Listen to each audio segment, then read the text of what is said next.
solve this equation. Okay. So previous session we saw gradient descent.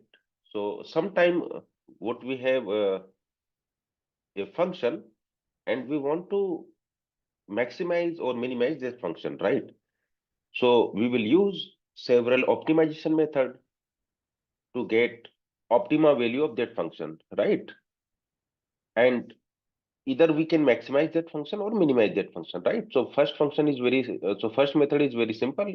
Here we will use first order derivative, right? So we will calculate gradient, we will calculate derivative, we will set that gradient or derivative to 0, and then we will solve this equation to get the optimal value of parameters, to get the minima or maxima value, right? The other method is the iterative method, right? Gradient descent. So here, if we want to minimize something, if we want to minimize any function, then we will use gradient descent. If we want to maximize something, then we will use gradient ascent. So gradient ascent is for maximization and descent is for minimization, right? And for minimization, we will always move in the opposite direction of gradient, right? So as you can see here, it's a iterative approach, right? So we will start, we will here do random initialization. We will start unknown parameter W randomly, and then we will apply several iterations, right? And each iteration, we will compute gradient. So suppose here, at th iteration, gradient is GT. Then using this gradient, we will problem. If we are solving maximization problem, then here we will use positive sign. So positive signs means we are moving in the direction of gradient. Negative means we are moving in the opposite direction of gradient, right? Then we also discuss several examples, right? So let's say if we want to reach, let's say this position, right? So here we have the minima value, or the function is attaining minimum value for this particular value of unknown. So here, how can we reach? If we always move in the opposite direction of gradient, right? So here the direction of gradient is negative, so we should move in the positive direction. This side, the direction is negative, so opposite of negative is positive, so therefore we will move in the positive direction to reach at this location, right? Okay. So if we are minimizing something, then we will move in the opposite direction of gradient, right? Now here in this equation, we are having two terms, right? This is the old value of unknown. W2 plus 1 is the new value of unknown. So new value is equal to old value minus learning rate time the gradient, right? Okay. So now this gradient can be a scalar or can be a vector. So if we are if we are minimizing or maximizing a function that is having only one variable, then in that case this gradient will be a scalar. But let's say if we are minimizing or maximizing a function that is having, let's say n variable, in this case this gt will be a n dimensional vector, right? So this gradient can be a scalar, can be a vector, depending upon what type of function we are minimizing or maximizing, right? If function is a univariable function where function depends on one variable, in that case gradient will be a scalar, else gradient will be a vector, right? Okay. So if we want to do this type of update here, we need to calculate, we need to have two values, gt and eta t. So eta t is the learning rate and this gt is the gradient here, right? So if this eta t gt is a big number, then this change in w will be large, right? If this eta t gt is a smaller number, then this change in unknown value w will be small, right? So this eta t zeta t can be a small value, can be a large value, right? So if your learning rate is very high, learning rate is very high means this eta t is high, then this eta t gt will be large, and in that case this update will be more, right? So you can see here, since if we are using very large learning rate, then it may start oscillating, right? Why oscillating? Because in this case, this eta t gt is a large number, right? So if we add here a large number, right? So we will move from this position to this position, right? On the other hand, if this learning rate eta t is very, very small, then this eta t gt, this product will be small, and we will move to this position very slowly, right? So therefore, it will take too long time for the convergence, right? So we need to tune these two parameters, eta t, gt, right? Okay. So gt we can calculate, right? So gt is a gradient, so that we can easily calculate. Here we need to tune or we need to find eta t, right? So eta t is a hyperparameter, and we need to find the correct value of hyperparameter. And there exist several methods to decide how can we find the optimal value, the correct value of eta t, right? Okay. And depending upon our problem, what type of function we are minimizing, we can choose any method to optimize or to get the best value of eta t, right? So eta t is a hyperparameter, and one method is to we can use cross validation. We can use cross validation to decide the correct value of eta t, right? Okay. Yes, and the other parameter is the number of iterations, right? So here we don't know how many iterations we have to apply using this equation to reach at the optima positions, right? So iterations we have to calculate, and the learning rate we don't know, right? So we can tune eta t and the number of iterations using so what we can do, we can use different value of iterations, and then we can calculate whether our algorithm has converged or not, right? So we discussed in previous session, we discussed three types of criteria to check whether our algorithm has converged or not, right? So if algorithm has converged, then in that case the new value will be nearly equal to the old value, right? So Wt plus 1 nearly equal to Wt if our algorithm has converged, right? So let's say if we have already reached to this position, now if you calculate the gradient vector, or if you calculate the derivative, right? If, let's say at this minima position, then gradient will be 0, right? Or let's say if you are let's say if you are within this local region, then the gradient will be very, very small, right? Close to 0. So if you have reached let's say at this position, then at the time the gradient vector or the gradient will be 0 or nearly 0, right? So if this gt is 0 or nearly 0, then this product will be 0 or nearly 0. So in that case, Wt plus 1 is nearly equal to Wt. So that's why we can use this condition to check whether our algorithm has converged or not, right? So if algorithm has converged, then at the time Wt plus 1 will be nearly equal to Wt, or the gradient vector will be nearly equal to 0, right? I have a question. Yes. Is there a way to deduce the starting value of this, or is it completely random? Initialization part. Yes, for T, Yes, so t is equal T1 to and 0. T. So yes, so t is equal to 0. We will start from W0, and W0 we are doing we are starting from random initialization, right? What about eta? No. So eta is the learning rate at the tth iteration. Mm-hmm. So eta can also be changed for with respect to the number of iterations. So for example, at the 0th iteration or the first or second iteration, we are using some value of eta learning rate, and then let's say after 10th iterations, we may change this value too, right? So this eta t is not fixed throughout the training of our model. Yeah, it may be same. It may be same if we are using same value of eta t for all iterations, then we are using a constant or fixed value for eta t, right? But eta t we can also vary as our model gets trained, right? So what we can do generally, what people do, initially they will choose a high value for eta t, and then as we move ahead, as we train our model, after a few iterations, we will decrease eta t, right? So then what we can do, we can have several types of scheduler, and it's a job of scheduler to decrease eta t, right? The starting value we can choose as random, and typically which is high, and later on we can reduce this.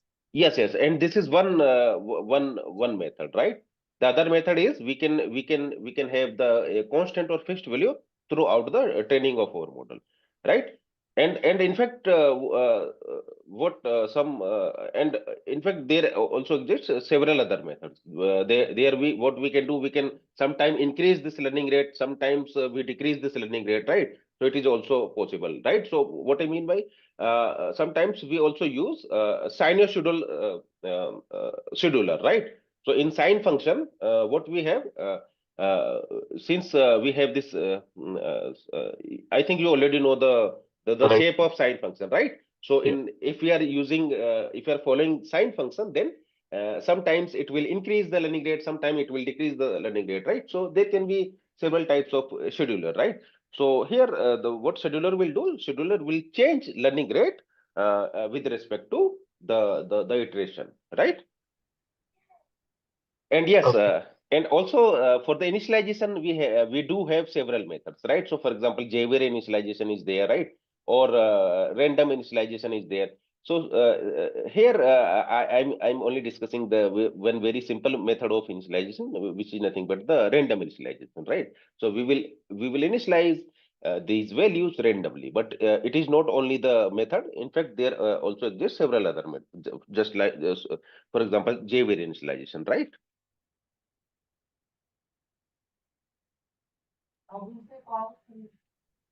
Okay. Any other doubt?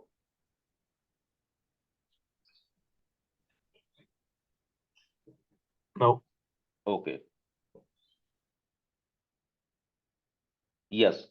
So here we need to calculate this gradient, right? Then only we can move in the opposite direction of gradient, right? Now, depending upon how we are calculating this gradient, the gradient descent algorithm can be categorized into these three types: batch gradient descent, stochastic gradient descent, and mini batch gradient descent, right?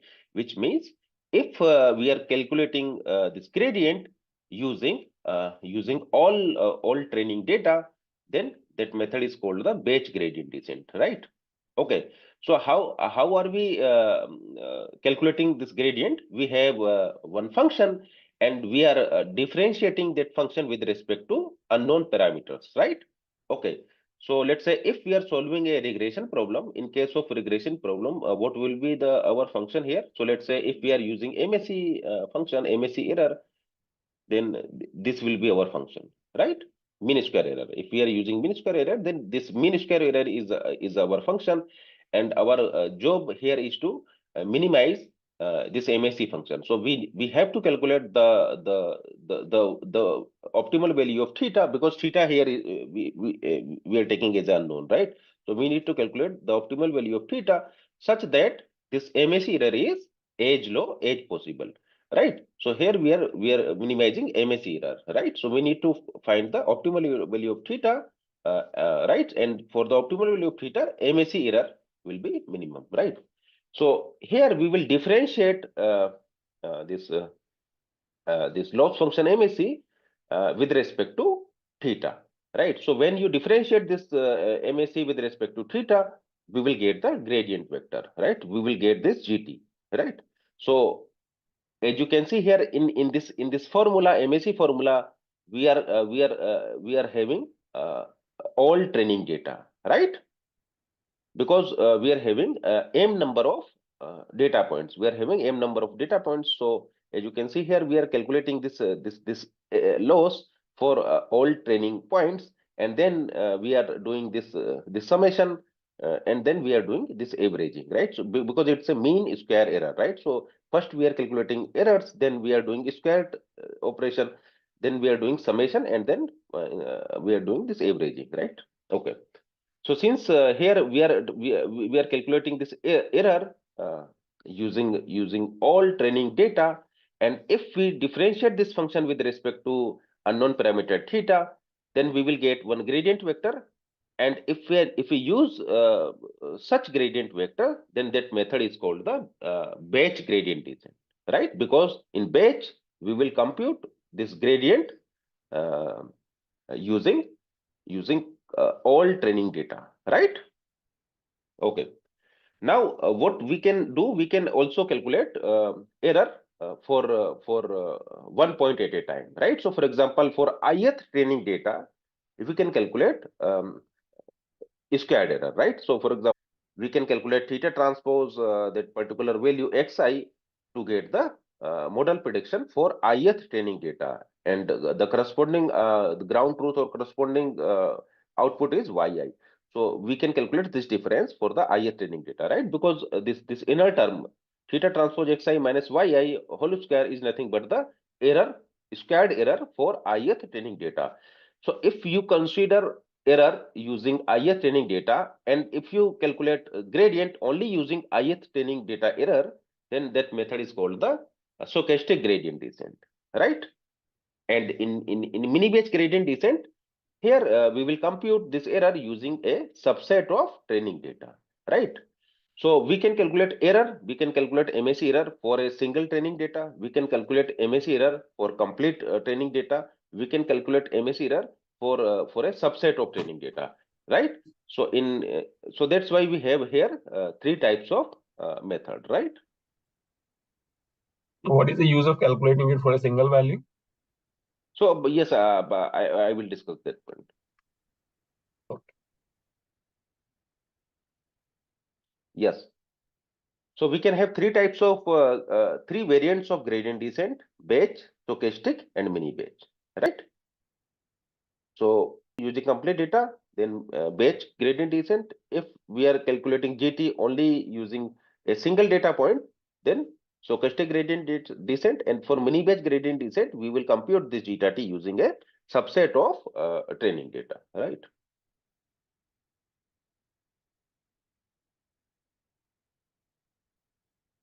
Okay. So let me ask one question.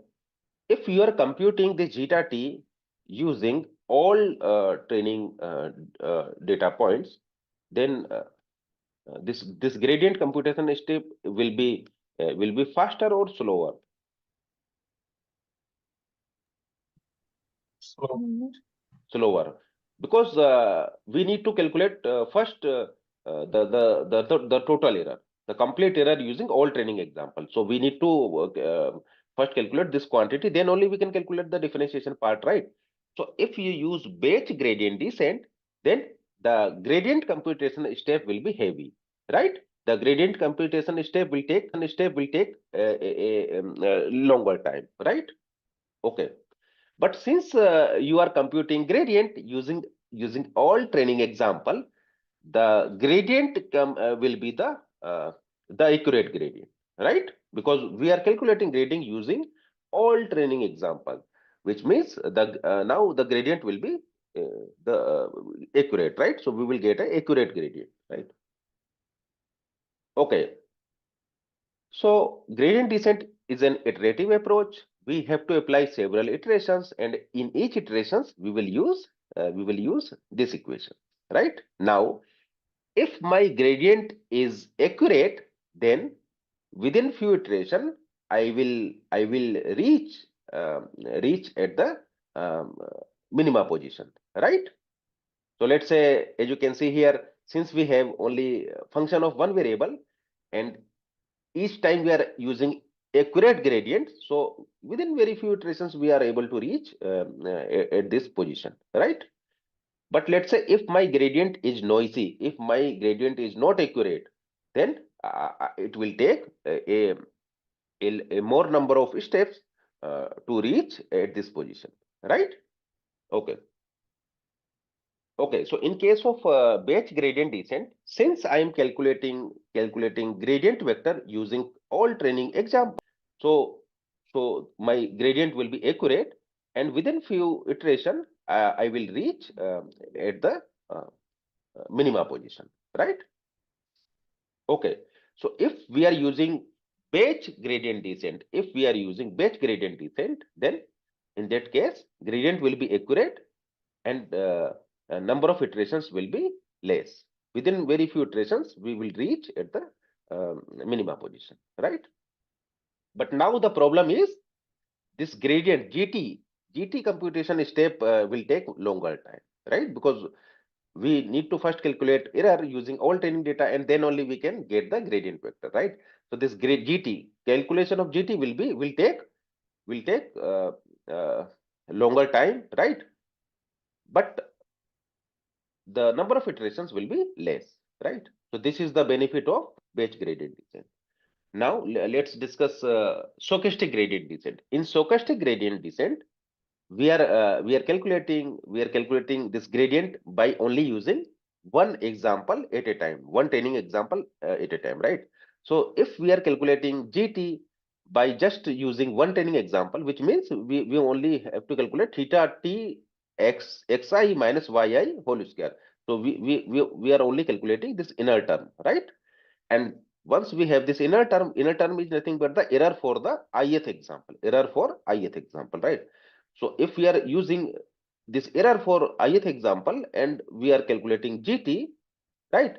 So the calculation of GT will be now much faster, right? So we can very quickly we can calculate this GT value, right? Because now we are only calculating GT using single training example, right?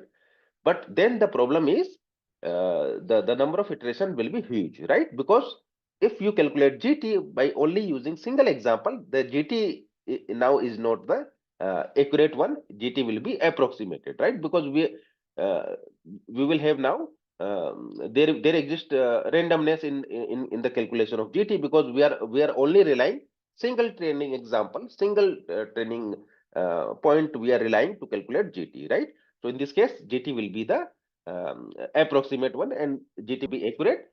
And if gradient is not accurate, it will take more number of steps to reach at this position, right? Minima position. Okay. So which means if we are doing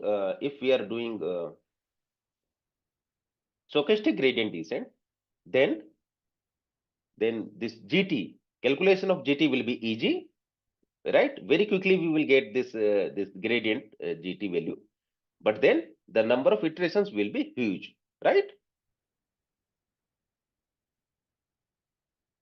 And mini batch is you can imagine is a um, is a is a combination of batch and the stochastic one, right? So because in stochastic, what is the problem? In stochastic gradient descent, the problem is we are getting a noisy gradient, right? We are getting the noisy gradient, and in batch gradient descent we are getting the accurate gradient, but then the calculation the calculation of GT will take the longer time, right? In stochastic gradient descent, very quickly you can calculate GT, but then the problem is the GT is noisy, right? So we will use the mini batch gradient descent, where we will compute GT by using a subset of training example, right? So for example, let's say we are having thousands of training data point, and we are calculating this GT by only using 10 examples at a time, right? So we will choose 10 examples and we will calculate GT. So now if you are calculating GT using 10 examples, so gradient will be more accurate as compared to the case where we are calculating GT by just using the single example, right? Okay. If you calculate GT by using all 1,000 examples, then GT will be correct. GT will be accurate, right? If you calculate GT by just using single example, GT will be noisy. If you compute GT using let's say 10 examples at a time, then GT will be more accurate as compared to the case where we are using only one example, and will be less accurate than the where we are calculating GT using the complete training example, right? So mini batch gradient descent, you can think we are using to overcome problems in batch gradient descent and stochastic gradient descent, right? Okay.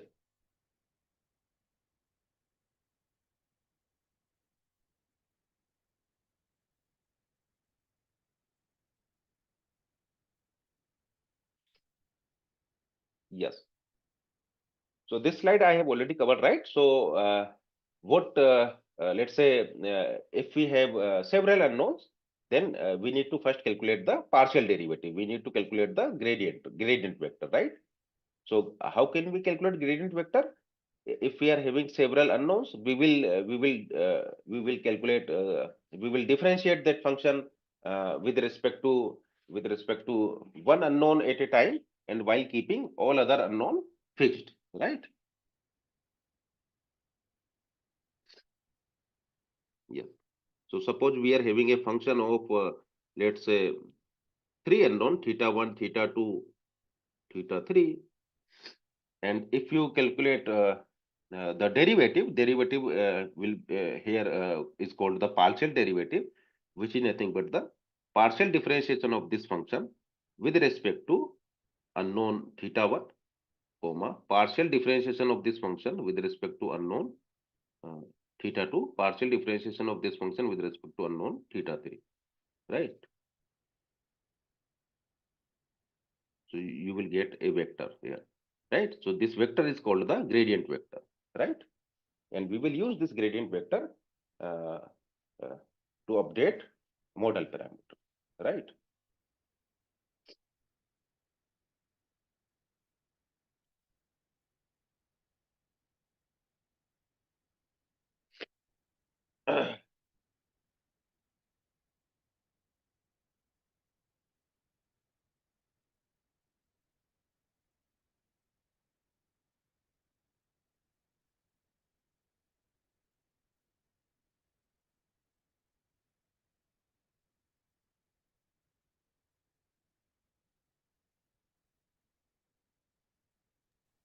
Yes. Hi, I have one question, basic Mhm, question. mhm. So for gradient descent, actually, we are measuring the gradient, Mhm. and also like why we are trying to get optimal values, because so that gradient doesn't toggle outside of global maxima or minima, right? Sorry, can you repeat your question? Yeah. So I Mm. am just trying to understand. So this is purpose of gradient descent is to fit so that we get MSE minimum, right? Yes, yes. That is the final purpose. So optimal values, local maxima or Mhm, minima we are trying to get, right? mhm. First. So Yes, is yes. that the purpose is that so that gradient doesn't toggle outside of that range, right? Mhm. So here, what we want to get the optimal value of unknown vector or unknown parameters, right? So let's say if we are solving a minimization problem, we want this W, right? Because if we use let's say this W star, for that W star, this function will be minimum, right? And for that, we will always move in the opposite direction of gradient, right? So we have to first calculate gradient, then only we can move in the opposite direction, right?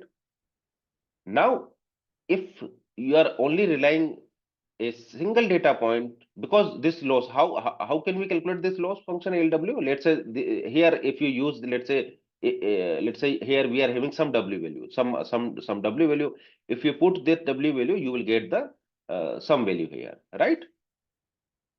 So if we are having n, and let's say loss function, we are, and this loss function can be any function, right? But assume this loss function is a MAC function. So for any w n for any given theta, if you want to calculate what will be the loss for that theta, we need to put here all data points, right? So let's say if there are m number of data points, we have to calculate error using all 10 data points. Then only we can get the the total MAC using that particular theta, right? So if we are calculating gradient using then that gradient will be the accurate gradient, right? But let's say if you are only relying on one single example to get the gradient vector, then the gradient vector will not be the actual one, right? Because we are approximating gradient, we are calculating gradient by just using single example, right? But we should calculate gradient by using this equation. And but we are not calculating using these equations. We are only relying one single training example to calculate the gradient. So that's why that gradient will not be the accurate one, right? Because the accurate gradient is the one that I'm showing in this figure, right? Because this gradient I'm calculating by using all training example, right? So if gradient is not accurate, then it will take more number of iterations to reach this position, right? Are you taking some example to make us little more understandable? How to put the value, how to from where we'll get all these value which we need to be put in the MSC and then in another equation. Yes. So I will cover one example right later.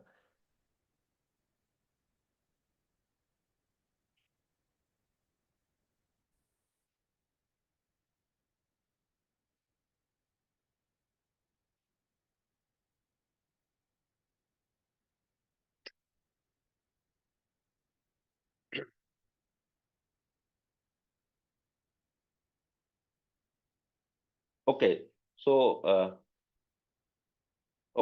but here I'm showing one example, right? So suppose this is the function using gradient, we can very easily optimize the unknown parameter w, right?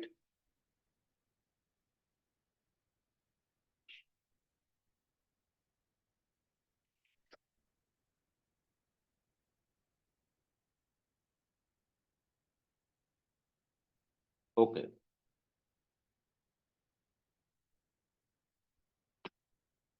Okay, so let's say if we have some unknown values, unknown parameter theta, then in first step, what we will do, we will randomly initialize our unknown values, right? We will randomly initialize theta, and then we will calculate this GT gradient, right? Okay. Now, since here we are having several unknowns, so this GT will be a vector, right? Because we have to partially differentiate GT with respect to unknowns, right? So we will get a vector. So GT will be a vector, right? Okay. So let's say if we are having some function, so we will partially differentiate that function with respect to theta1, then we will partially differentiate that function with respect to theta2, right? So that way we can calculate the partial differentiation. Okay. Now we will use that zeta t, and we will apply this equations, right? New value is equal to old value minus learning rate time gradient, right? Okay. So if you use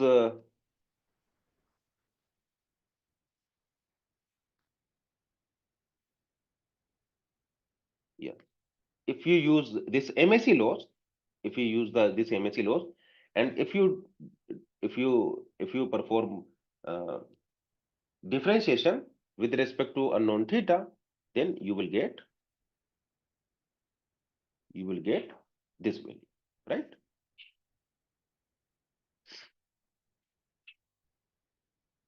Yes. Okay. So in theta we are having several unknowns, right? Because theta is a vector. Theta is a vector where we are having several unknowns. Theta 0, theta 1, theta 2 up to theta 8, right? So we are having several unknowns.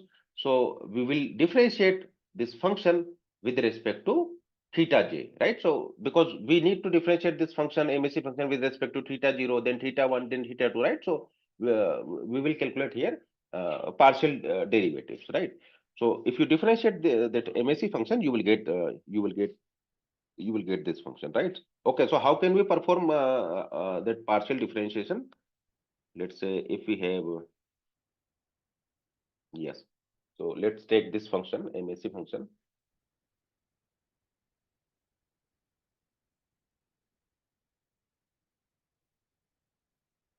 So the differentiation of x square is, let's say, if we have function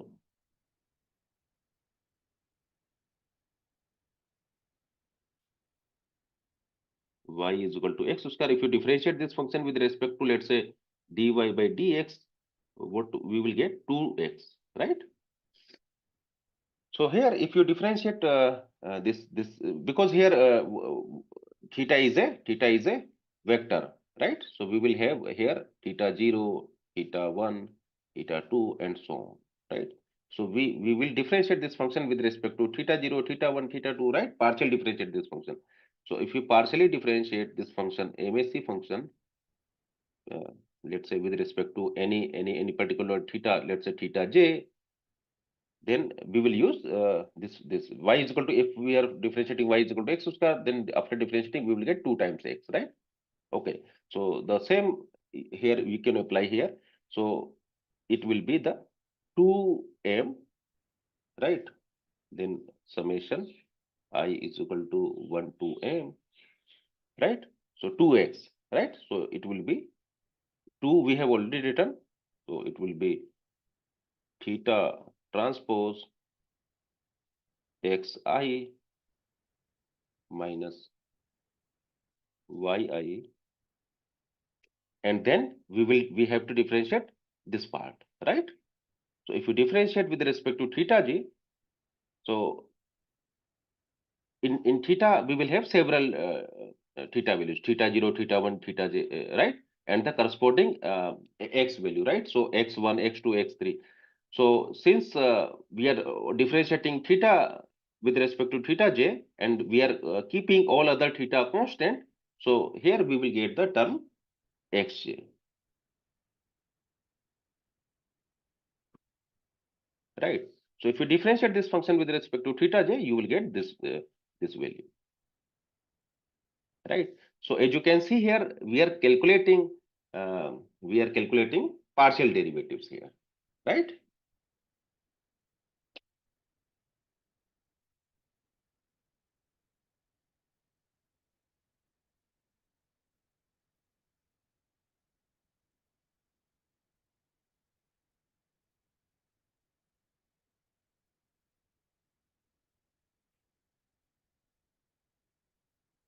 Okay.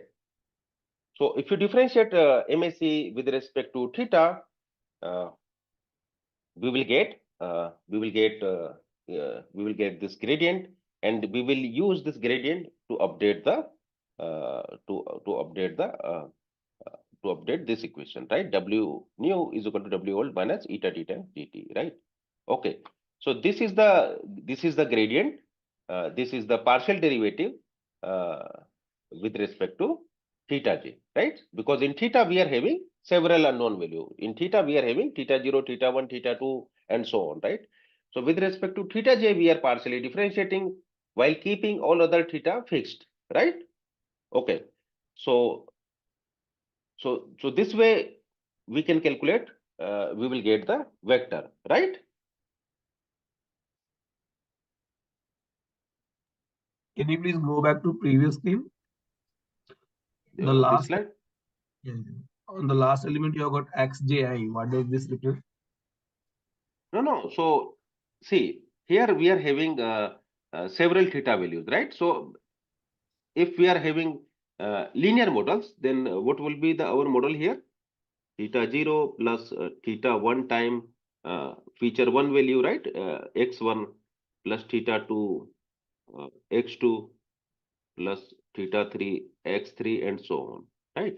So this xj is the corresponding xi to this theta j, right? So for example, here For theta 2, what term we will have here? X2, right?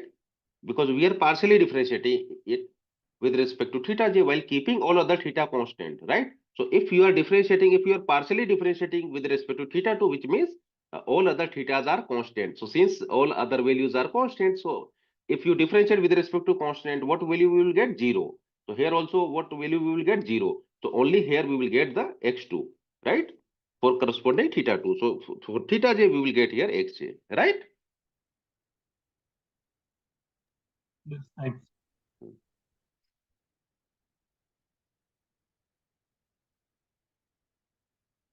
Okay.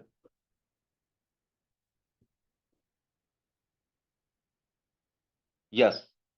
So if we are having, let's say, 3 thetas, theta 0, theta 1, theta 2, then we need to compute gradient vector, right? So let's say if you are differentiating function, MSE function is let's say function f theta, f of theta. So we need to compute del f by del theta 0, del f by del theta 1, partial differentiating this function with respect to theta 2, right?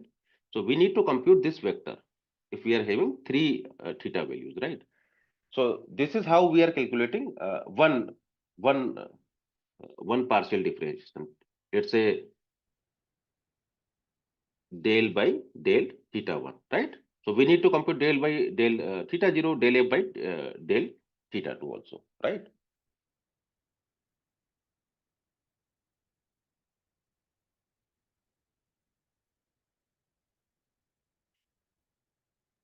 Okay.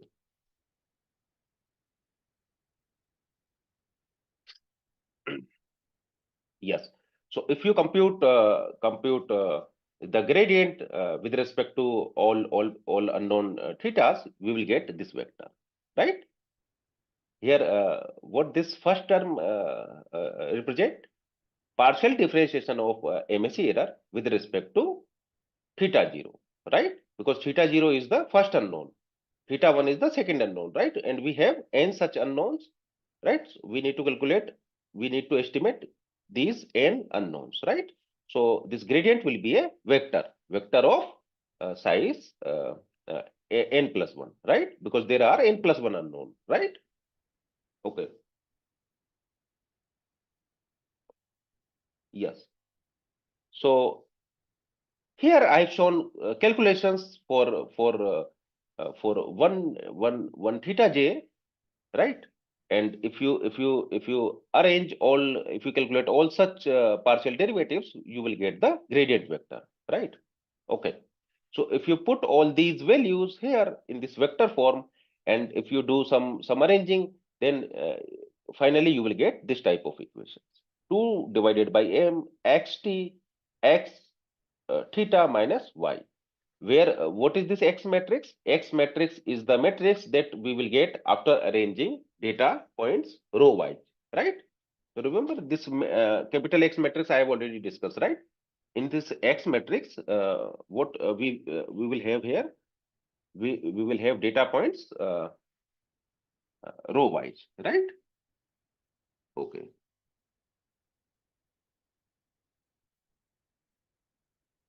So in capital X matrix, we will have data point. So let's say first row is the first data point, second row is the second data point, third row is the third data point, and so on, right?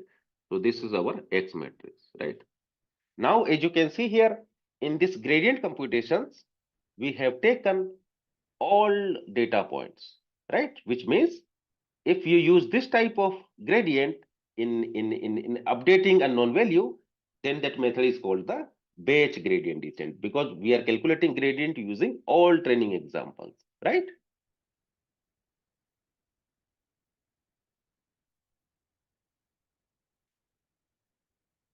Any doubt here?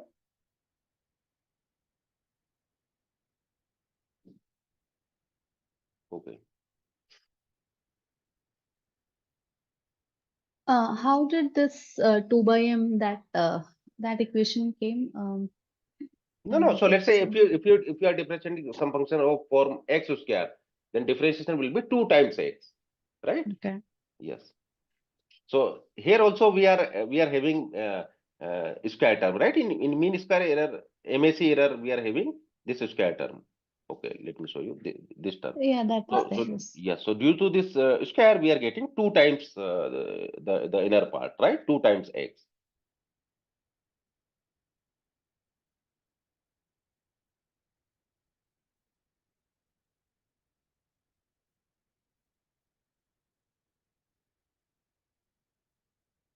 Yes, and this slide I have already discussed, right? Because in gradient calculations, we are taking complete data point.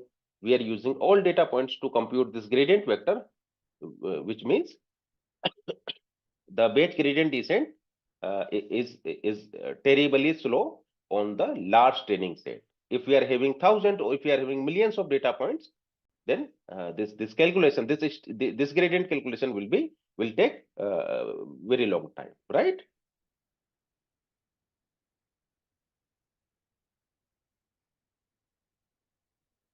Yes. So since batch gradient descent uses entire training data to calculate gradient, so that's why this batch gradient descent is terribly slow when we are having large data sets, when we are having millions of data points in our data set. Then this batch gradient descent method will be very slow, right? Yes. So if we are having yes, and we already discussed this solution, normal equations, right? We can use normal equation to solve linear regression problem, right? So there we discussed that if we are having uh,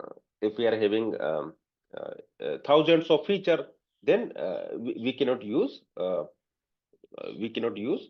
Uh, so in normal equations, we have to invert a matrix. We have to invert a matrix of size, feature cross feature, right? So if there are thousands of feature, then we have to invert a matrix of size 1000 cross 1000, right? So in normal equations, linearly. Uh, so normal equation we will use uh, if we are having less number of features, right? Yes. So this step I have already discussed, right? It's nothing but the same equations here that I've shown. New value is equal to old value minus learning rate time gradient, right? So new value is equal to old value minus learning rate time, this gradient, right? Here I'm using GT to show the gradient vector, and here we are writing this function to show this is the gradient with respect to gradient of MSE with respect to unknown parameter theta, right? Okay.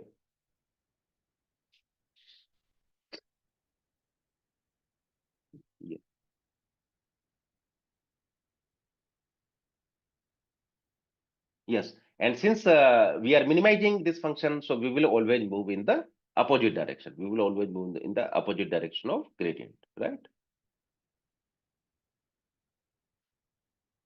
Okay, now let's discuss the implementation part of batch gradient descent, right? So here we will use this equations, right? New value is equal to old value minus learning rate times the gradient vector, right? Okay, so assume here the eta value is the 0.1, right?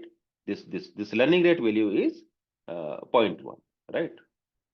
And the number of iteration is 1000, which means we are iterating these equations 1000 times, right?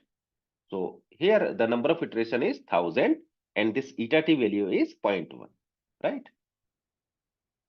Yes.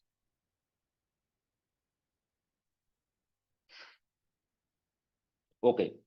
So here we will first initialize, we will randomly initialize theta value, right? So theta is equal to np.random.rn, this function 2 cross 1. So it will randomly initialize theta values, right? Because here we are having two values of theta 0, theta 1, right? So we are learning a linear regression model, right? Linear regression model. The model here will be the y is equal to theta 0 plus theta 1 times x, right? So we are having two theta values, theta 0, theta 1, right? So we are randomly initializing, and then we are iterating using this equations, right? New value is equal to old value minus learning rate time gradient. Yes. So gradient we already know, right? So for gradient we will use this equations, right? So this is our gradient for complete data points. So here we are using this value as a gradient, right? Okay. And then we will use these equations to update, right? Theta new is equal to theta old minus learning rate time gradient, right? And gradient we are calculating using this equation, right? So since here in this case we are having two theta values, theta 0 and theta 1, so we need to calculate del by del theta 0 and del by del theta 1, right? Okay. So we need to first set learning rate. Then we need to decide number of iterations, how many times we want to iterate that equation, right? Okay. M here is the number of data points, number of element in training data set. So here we are having 100 data points, right? This theta is nothing but the unknown vector that we are estimating, right?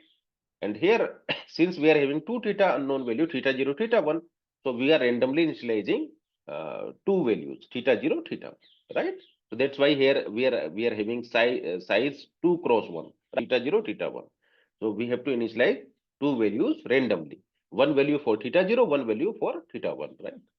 And then we will use several rounds of iterations, right? So we will calculate gradient vector, and we will use this equations to update the theta values. New theta is equal to old theta minus learning rate time gradient, right? Okay. So if you apply this iterations 1,000 times after iterating, you will get the optimal value of unknown parameters theta. So this 4.21509 is nothing but the optimal value of theta 0, and the second value is the optimal value of theta 1, right? And the similar value we will get if we use the normal equation method, right?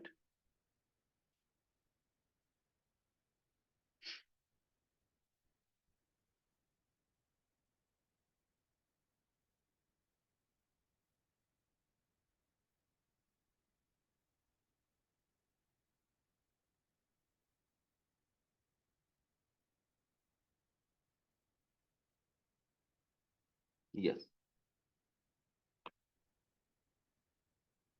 So here we are having 1,000 data points, and we are applying 1,000 iterations using this equation, right? And after iterating the of unknown theta, we are getting here 2.41 for the theta 0 value and 4.30 for the theta 1 unknown, right?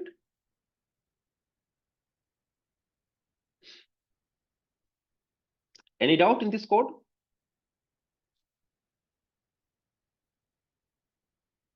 Okay.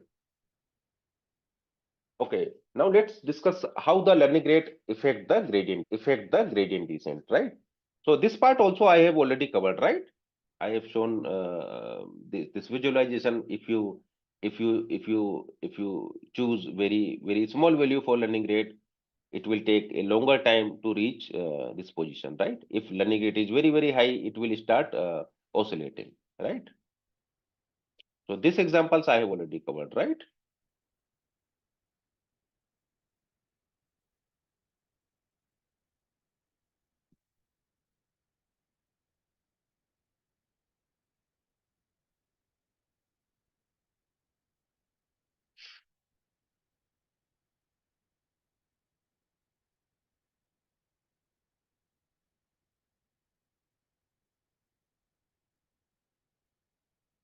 Yes. So here a very high value for learning rate, And if you start a gradient descent algorithm, as you can see, we are moving, we are oscillating, right? If you decrease this learning rate, then this loss very easily we can minimize, and we are able to reach the optima position, right? But if you increase this learning rate, it will start oscillating, right? As you can see here, right? It will start oscillating around the optima position, right? If you are taking sorry, if you are choosing a very yes, okay, if you are taking, let's say, this is the random initialization, right? We have to randomly initialize weight and biases. So assume randomly you are initializing from -4 value, and bias is the 10 value, right? And the learning rate is very small. And now if you apply this gradient descent, as you can see here, it will take several rounds of iterations to reach this optima position, right?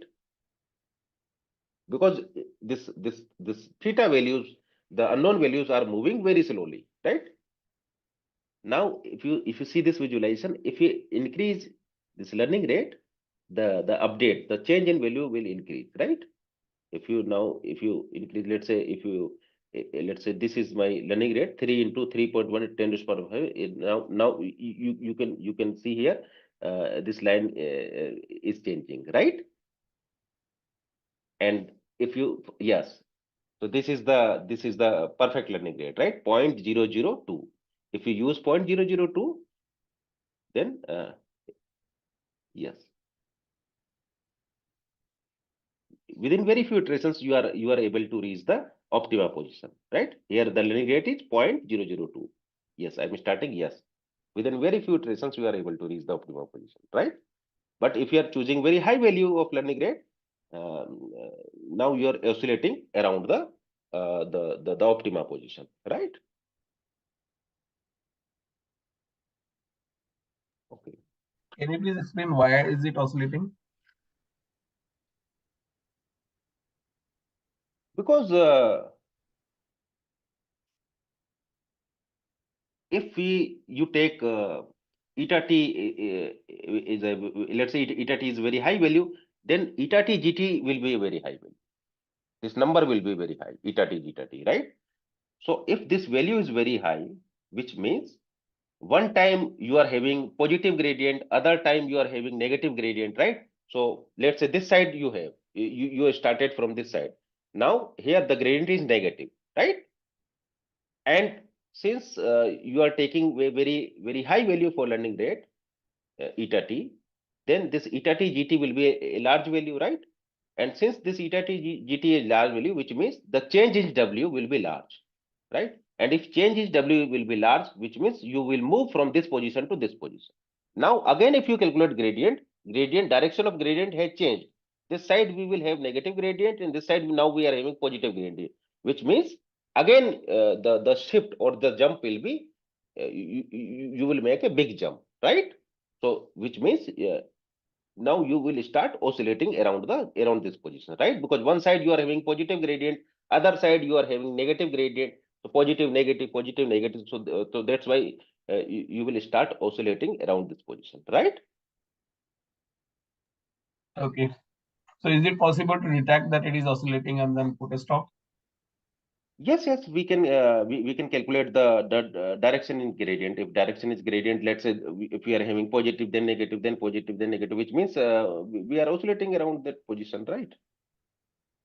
Yeah. So in that case, we can, if let's say that situation occurs, then we can. So we can decrease the learning rate, right?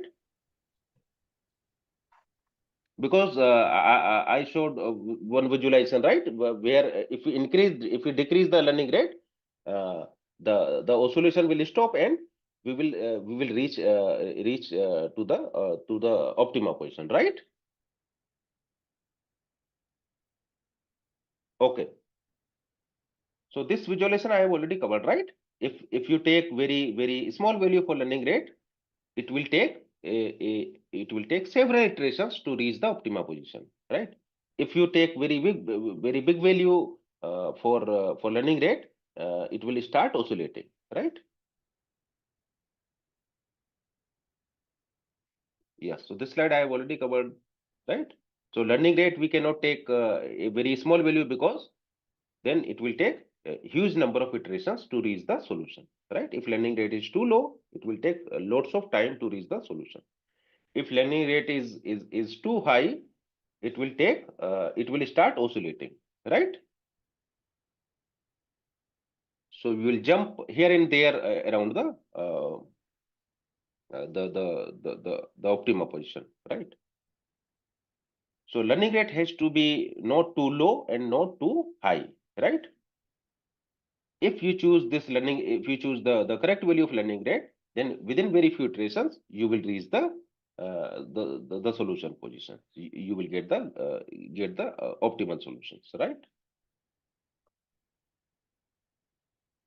Now the question is, how can we find that this is the good learning rate, right? Okay. So one method is what we can do. We can do the grid search, right?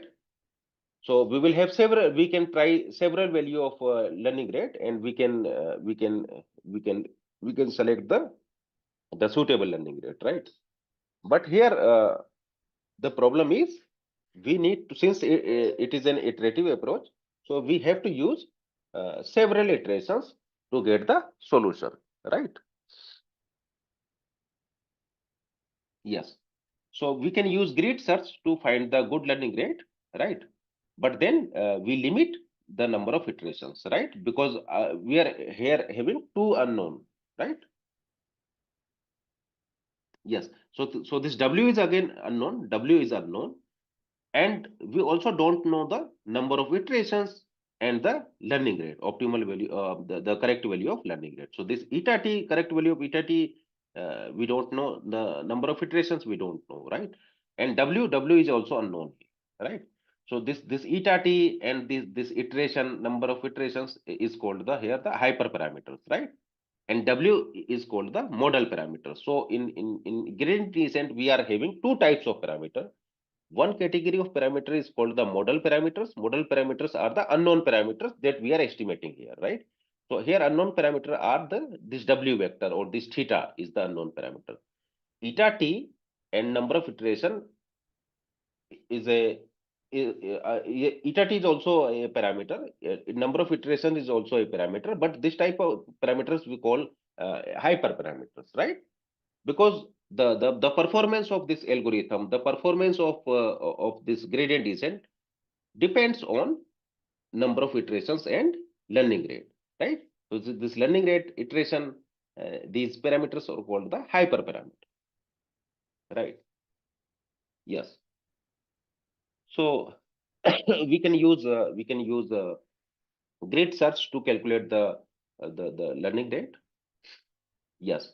And how can we choose and yes, we can also use uh, the cross validation. So what we can do, we can try several value of learning rates, and we will pick learning rate that maximizes our accuracy or that minimizes our error, right? Yes. Okay, so how can we set the number of iterations, right? So this I've already discussed, right? There are three ways to decide the number of iterations, right? If this GT becomes small, or let's say if the solution doesn't change anymore, right? WT plus 1 is nearly equal to WT, or let's say if whenever we are getting the error below some certain threshold, at that point also we can stop, right? Because let's say for this position, optimal position, the value of this loss function will be small, right? So if let's say if this LW value is the value for this optima position, the loss value for this optima position is below some threshold, then that condition also we can take as a stopping condition, right? Okay.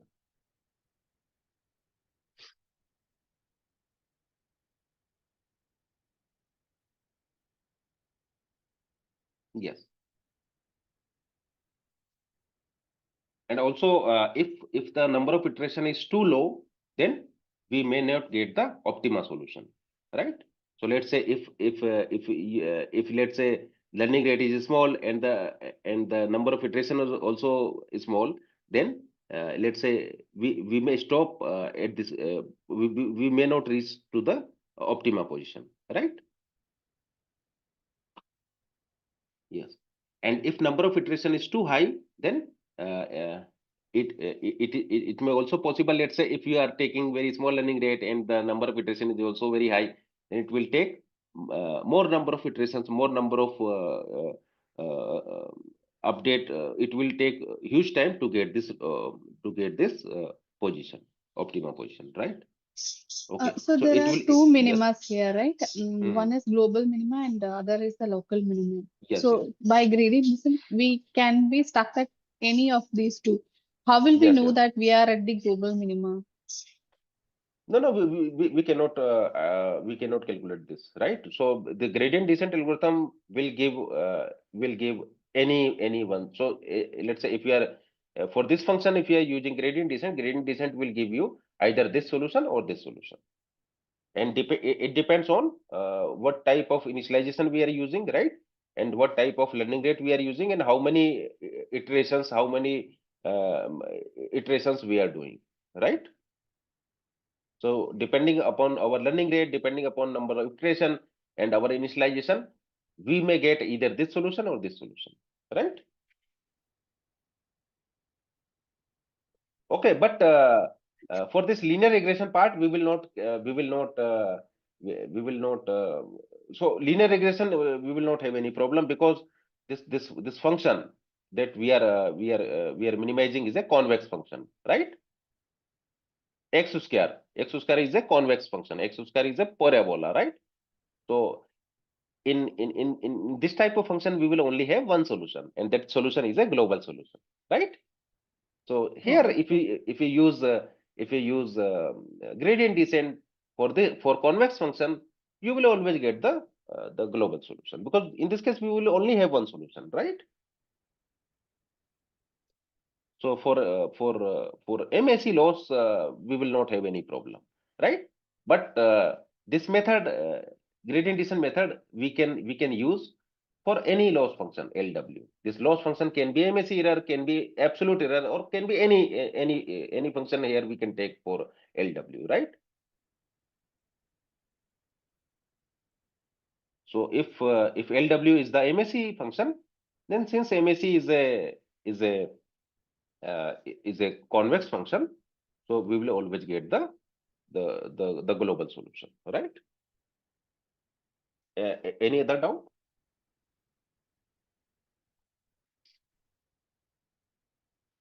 Okay.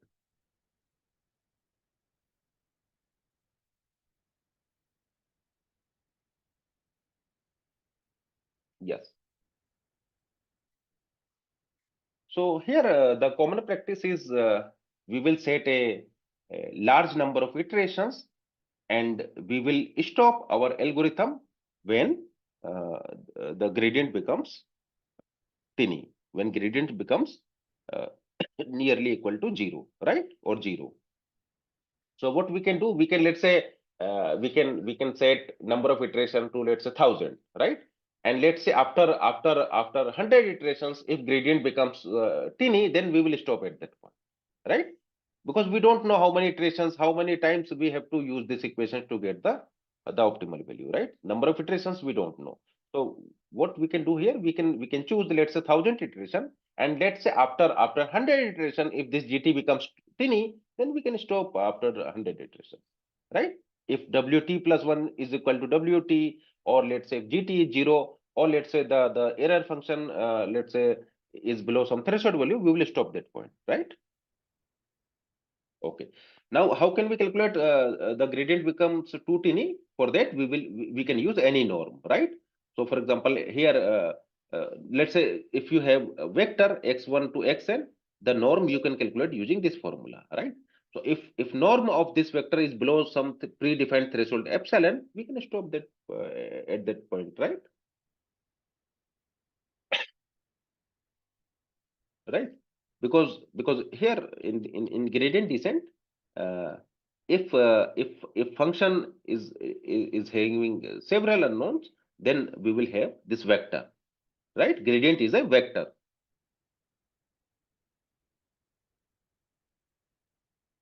right? So since here we are having vector, so we can calculate norm of that vector, right? So if norm of that vector or the magnitude of that vector is less than epsilon, we will stop it. Right? Okay, so for MAC, for mean square error, the batch gradient descent with a fixed learning rate has a convergence rate of order of 1 by iterations, right? So if we divide this epsilon by 110, the algorithm will have to run about 10 more times iterations, right?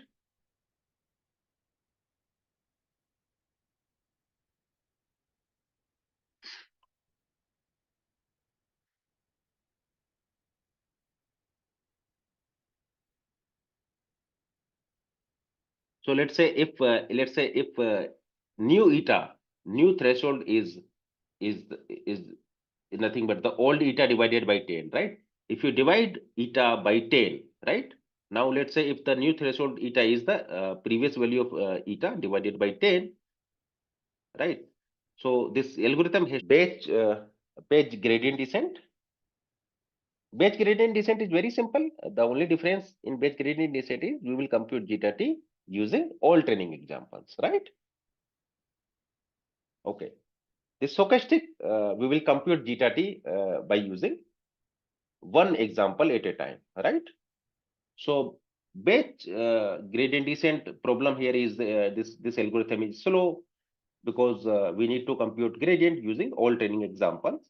So what we can do, we can use stochastic gradient descent. So stochastic gradient descent, just pick one random example from training set and compute gradient by just using that single example, right?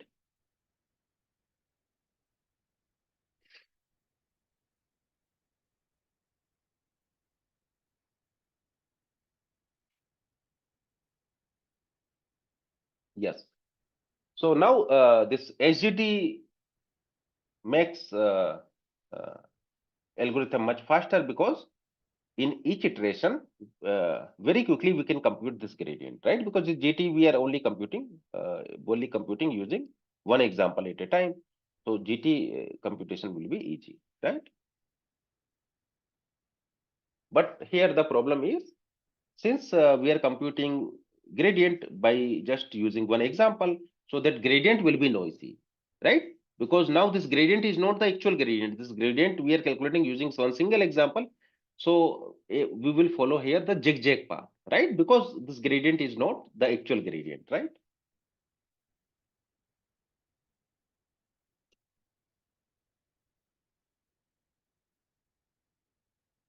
Okay. So let's say if we have 10 data points, so let's say one data points, using one data point, this is the direction of gradient, right? Let's say G1. This is the direction of gradient G2 when using second data points, let's say G3, G4, and so on. Let's say G5, right? So assume we are having 5 data points, so we will have 5 gradient values. G1 is the gradient value using one first training example. G2 is the gradient value using the second example. So if you compute the gradient using all training example, then this G will be the average vector, right? So here G will be nothing but the G1, G2 up to G5 divided by 5, right? So in batch gradient descent, this gradient vector will be the average gradient vector, which will be the accurate gradient, right? But now since we are not using G, we are only relying either G1, G2, or G3, right? So therefore, this gradient is not the actual gradient, but right. So therefore here, if we want to uh, reach to this optima position, it will follow this zigzag path, right? Because this gradient is noisy here, right?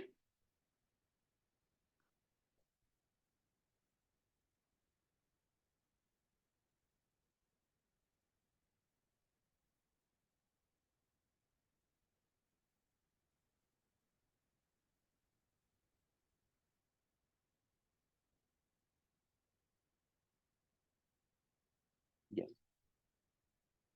So cost function bounces up and down and decreases on average because here we are following a zigzag path, right?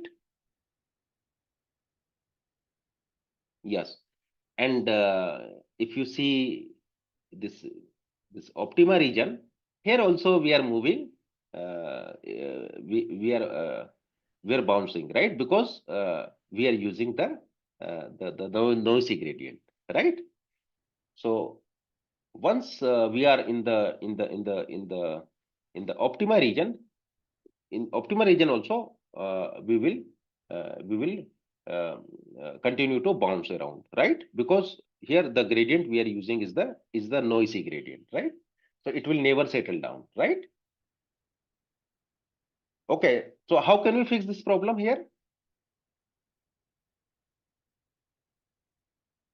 Even if we have reached to the closer to the optima position, uh, we will not get the solution and we will continue to bounce around, right? So now how can we fix this problem? This problem we are getting because we are using noisy gradient, right? We are calculating gradient using single example, so that's why we are facing this problem, right?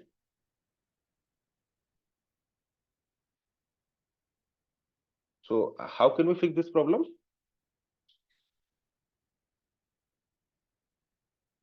So we will start oscillating around this position. So what is the solution? We will decrease the learning rate, right? So how can we fix this problem? We will simply decrease the learning rate. Once we are close to the optima position, we will decrease our learning rate to to stop this bounce around the optima position, right? So it will settle down our algorithm, right? Okay. Okay, so we will get our solution, but since we have not settled down, so therefore that solution will not be the optimal. So to get the optimal value, we will decrease the learning rate, right? Yes, this slide I have already discussed, right? So depending upon our initialization, our learning rate, number of iterations, either we will get the local solution or the global solution, right?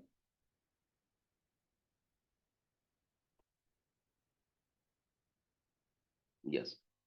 So this technique also I have covered, right?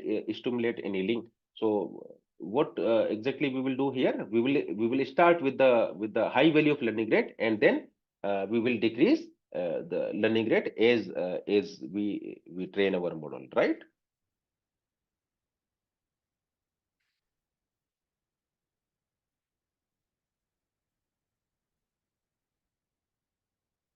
Yes. So this part also I have already discussed, right? We cannot take very high value for learning rate. We cannot take the very small value of learning rate, right? Yes. So we will do. We will use the learning schedule. Learning schedule means how we can decide that what will be the learning rate for the TF iterations, right?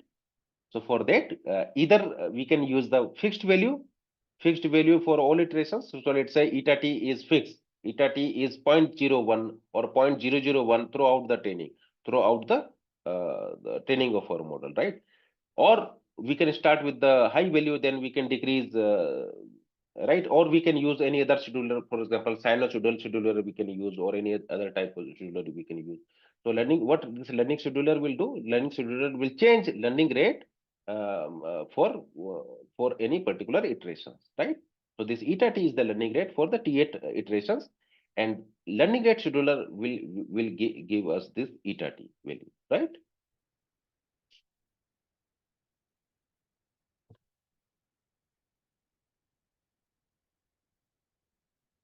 Okay, so now let's implement stochastic gradient descent. So in stochastic gradient descent, we will calculate gradient using one one data point at a time, right? Okay, so let's take a 5-minute break and then we will see code for stochastic gradient descent, right?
Okay, let's start.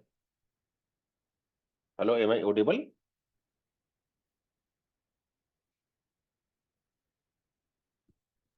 Yes. Okay. Yes. So here in stochastic gradient descent, we will compute gradient using one example, right? So assume we are having, let's say, three data points we are having. So what we will do, we will randomly pick one data point. We will randomly pick one data point. So suppose this point we are choosing first time, right? Now using this data point, we will compute gradient and we will apply, we will, yes, we will apply this equation, right? Okay. So, and let's say next time, we are choosing this data point as a randomly. So we will compute gradient and then we will update model parameters, right? And let's say next time we are choosing this second data point randomly, and we are updating parameters, right? So this way we can choose one data point at a time randomly, and let's say in data set, let's say we are having three data points, and if we have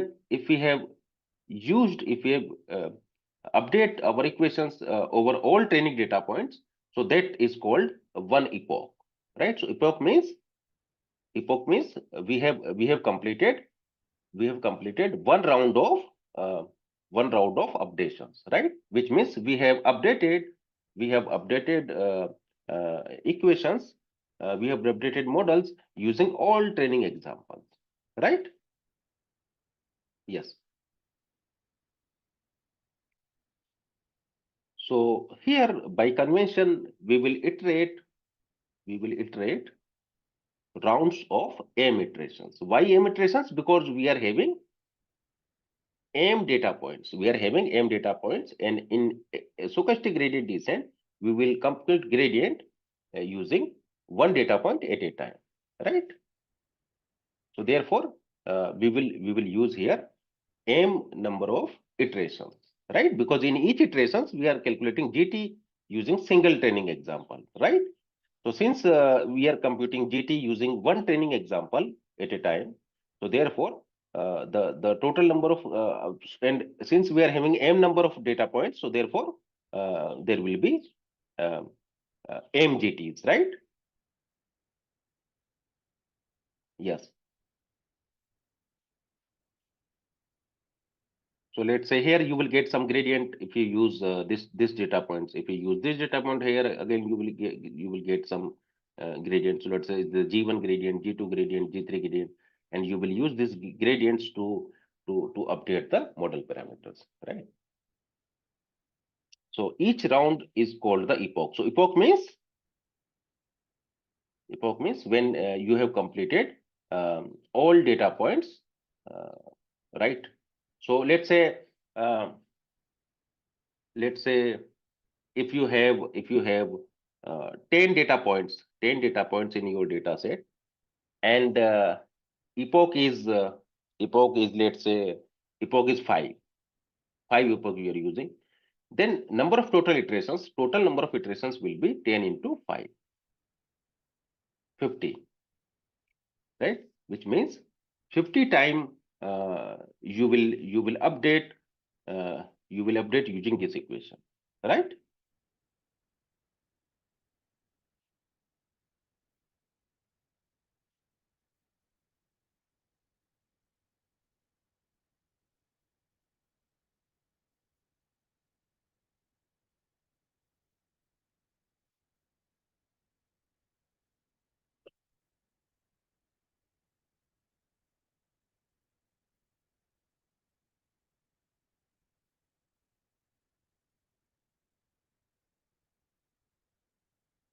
Okay.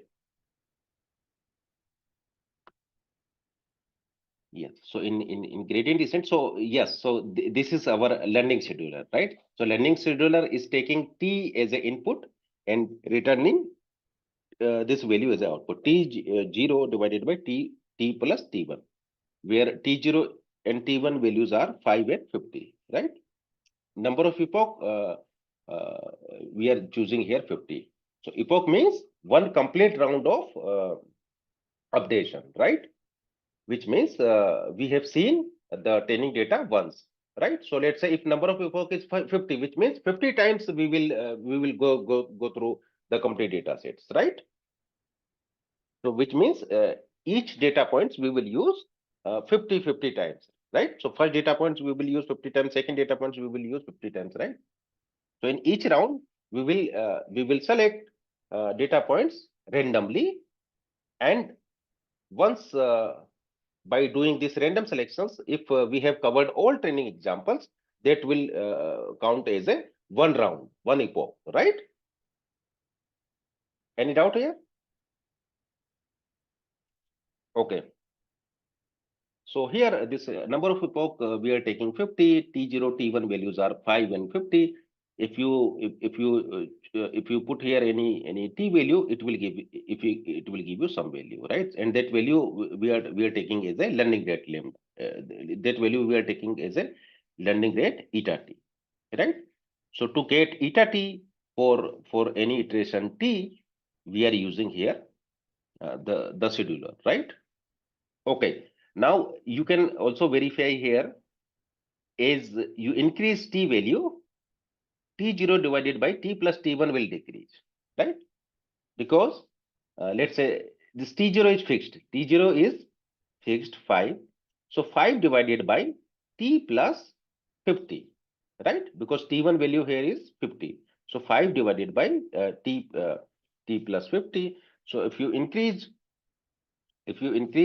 this T value, the learning rate value will decrease, right? Yes, because here you are returning T0 divided by T plus T1, right? So T0 is 5 divided by T plus T1 value is 50, right? So if you increase T value, 5 divided by T plus 50 will decrease, right? Which means for high value of T, this quantity 5 divided by T plus 50 will be smaller. That's exactly what we want, right? If the number of iteration is large, then learning rate has to be the small. So this scheduler we can take, right? So this is one example of scheduler. But this is not you can define any scheduler, right? Scheduler means for different value of t, we will get the different value of learning rate, right? Okay.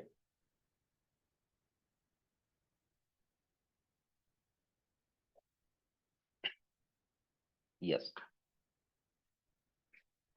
Okay, so here we are randomly initializing because we are having two unknown, theta 0, theta 1. So two values we are initializing randomly, right?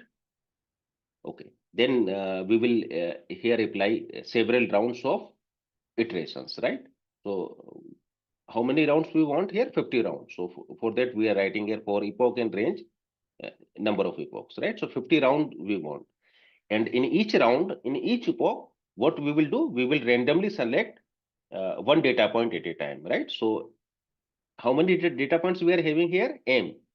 Small m is the number of data points, So suppose if we are having 100 data points in our data set, then small m will be 100, right? So we will take here, as you can see, we are taking here this value randomly, right? So xi, is the ith input, yi is the corresponding output. So this xi, which means the point we are taking here, we are selecting using random procedure, right? Randomly we are selecting one point at a time, right? Okay. So here what exactly we are doing? We are calculating a random index, right? We are calculating here the random index, and using that random index, we are fetching that training data point xi, yi, right? So since here we are using random functions, so every time we will get a new data point, random data point, right? Okay, so randomly we are selecting one data point, and using that data point, one data point at a time, we are calculating gradient, right? So this gradient calculation we are doing only for the single data points, right? And if we have the gradient, we will use that equations, right? Theta is equal to theta new value is equal to all theta minus learning rate time gradient, right? So this eta is nothing but the learning rate. And this learning rate, how we are getting this learning rate? We are getting this learning rate using this scheduler, right? So this scheduler is giving us this this learning rate eta, right? Okay. So any doubt in this code? Since here we are calculating gradient by only using one example at a time, so that's why this procedure, this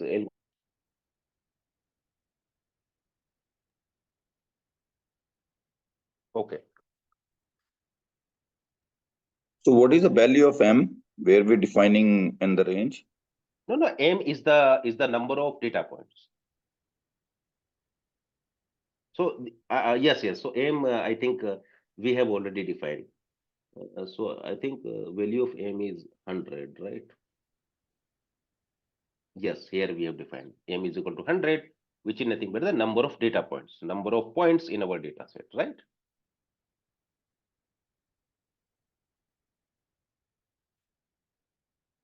Okay.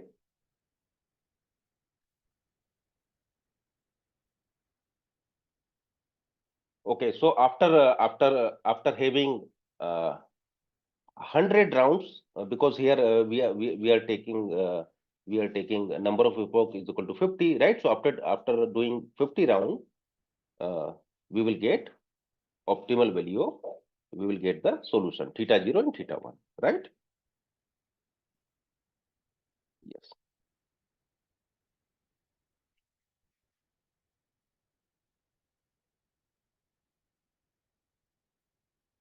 Yes. We can also use scikit-learn library function uh, for the SGD algorithm, stochastic gradient algorithm, right? So to perform linear regression using scikit-learn, we will use SGD regressor class, right? And by default, this regressor class will use the MS error, squared error, right? So for that, what we will do, we will import SGD regressor from scikit-learn.lim model, and then we will use SGD regressor function. And in SGD regressor function, we will pass some parameter value. So for example, number of iterations, how many times we want to update this equation. So let's say if you want to update this, apply these iterations 500 times, here you will write 500. If you want 50 iterations, you will write 50, right? Penalty is equal to null. So this penalty I will discuss later, right? So penalty, sometimes we also use regularizers. Sometimes we also want L1 regularization, L2 regularization to prevent overfitting. So for that purpose, here we will use penalty. But here we are not using any regularization, so therefore penalty is none. So this penalty I will discuss later, right? So penalty basically we will use to regularize our model to avoid the overfitting, right? Okay. This eta 0 is nothing but the learning rate, right? Okay. So after calling this SGD function, you can pass your data to fit this SGD model, right? So X is nothing but the input data. X is a matrix, right? Where you are arranging data points row wise. Y is the corresponding ground truth. And this RAVEL function we are using here to convert y in a vector, right? Because y has to be one vector, column vector, right? So to convert y to a column vector, we are using this function. So what this RAVEL function will do? It will convert any um, y to a one-dimensional vector, right? Okay. So here you will pass input, you will pass output, and it will fit the SGD. SGD. It will use the SGD algorithm to calculate the optimal value of parameters, right? So suppose if you are having two unknowns theta 0, theta 1. So if you want to print the unknown values, you can use intercept and coefficient, right? So coefficient means theta1 and intercept means the bias term, right? So y is equal to mx plus c, right? So m is the slope and c is the intercept, right? So if you want to print the unknown values theta0, theta1, you can print, right? Okay. So what this AGD regressor will do, it will apply 50 iterations. It will apply 50 iterations using learning rate 0.1, right? So here this eta t is 0.1 and it will apply 50 rounds, 50 iterations, right? And after 50 iteration, you will get this solution, right? Where this first value is the theta0 value, second value is the theta1 value, right? Any doubt here?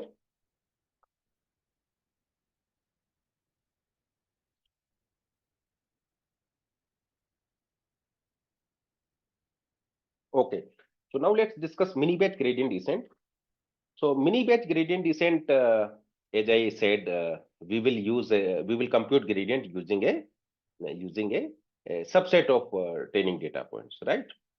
So for example, we are having 1,000 data points and we are using 10 data points at a time to compute the gradient. If we are using such type of scheme, then that method is called the mini batch gradient descent, right? Yes.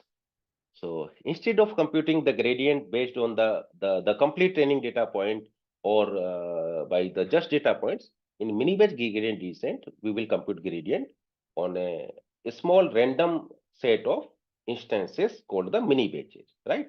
So for example, let's say originally we are having 1,000 data points, but we are only taking randomly 10 data points to calculate the gradient.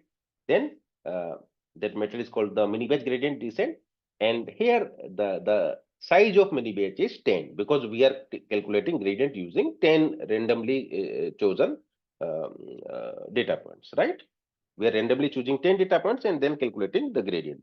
So here the mini batch size is 10. Okay. So mini batch gradient descent compute gradient using a small random set of instances called the mini batch.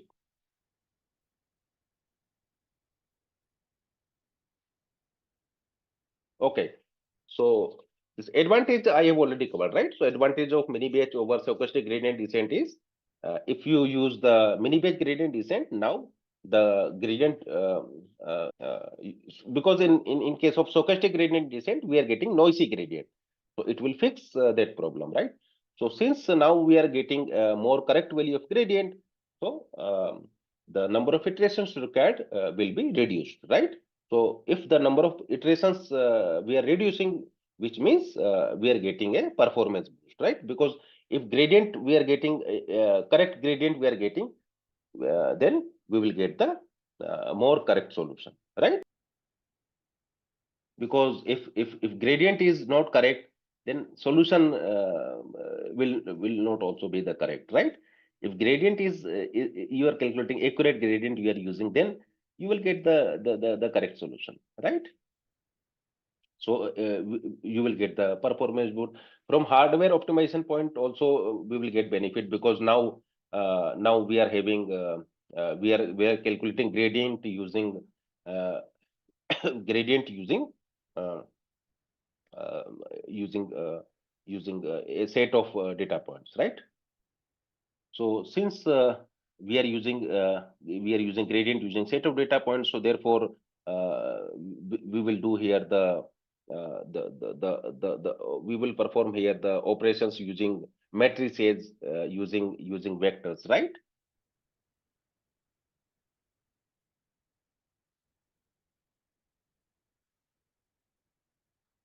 Yes.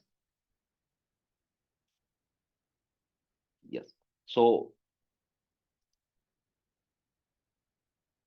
yes. So the if you use the complete data, then this gradient for this gradient we will use the X matrix, right?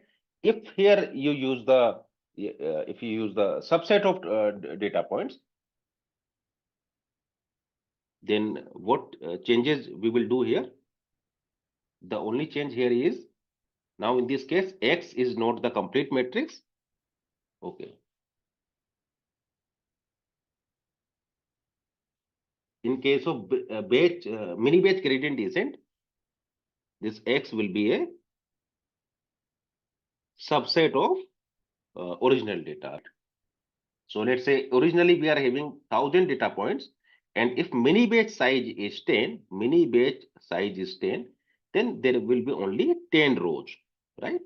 Because if mini batch size is 10, we will randomly select 10 data points from 1000 data points, and those randomly chosen 10 data points we will arrange here row wise, right? Okay, so there will be 10 rows in this X, right? And using this formula, we will compute the gradient. So the point that you can note here, now since we are doing operations using matrices, right? Because X is a matrix, Y is a vector. So we are using matrix and this vector, right? So this type of calculations, multiplication, these operations we can perform parallelly, right? So for example, let's say if you multiply two matrices, how we are doing matrix multiplication? We will take here one row, we will take here one column, and then we will do multiply these two to get one value, right? Similarly, for other values, how we will proceed? We will take second row, we will set the second column, and then we will get the another value. So this calculation, the second row, second column calculation, we can do in parallel, right? Parallelly we can execute. So this type of parallel execution, we can get some benefit if we, right? Because in GPUs we are having 1000 core, we are having 1000 core we can do, right?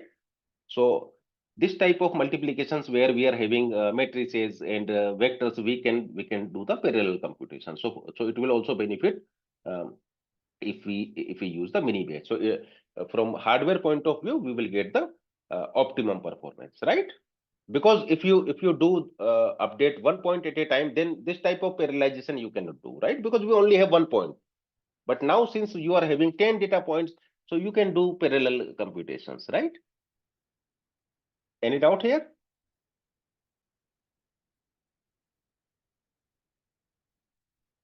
Okay.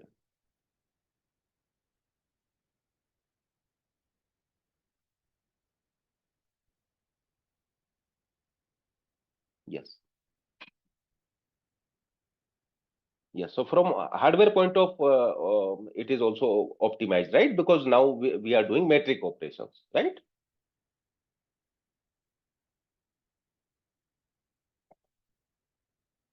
Yes. Mini batch algorithm is more accurate than the SGD, because in SGD we are having noisy gradient, and since in mini batch we are relying on a subset of data points to calculate the gradient. So therefore the gradient will be now more accurate. So therefore this algorithm is less will produce less error as compared to SGD, right?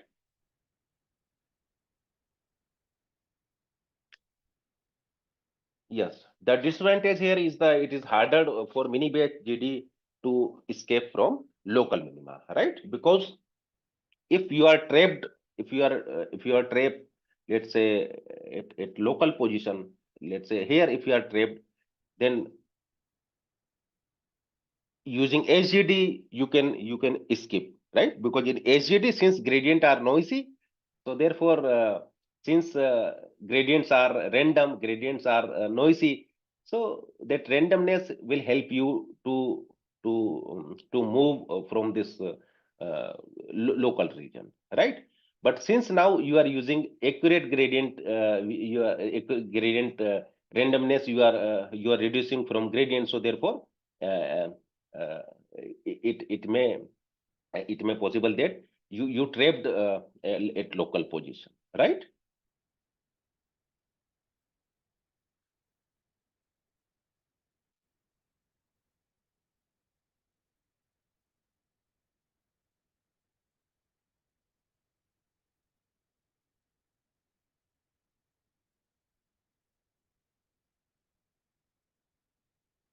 But yes, even if you are trapped at the local position, you can escape from these positions using learning rate and the uh, Yes, using learning rate. So what you will do, if you are trapped at the local position, you will increase the learning rate so that you can jump from this position to this position, right? So there are lots of hyperparameter and tuning, by tuning those parameters, you will get the optimal solution, right? So if you are trapped, then you will increase your learning rate so that you can jump from this position to this position, right? Because if you want to jump from this side to this side, then you have to increase your learning rate, right? Otherwise, for forever you will stuck at this position, right?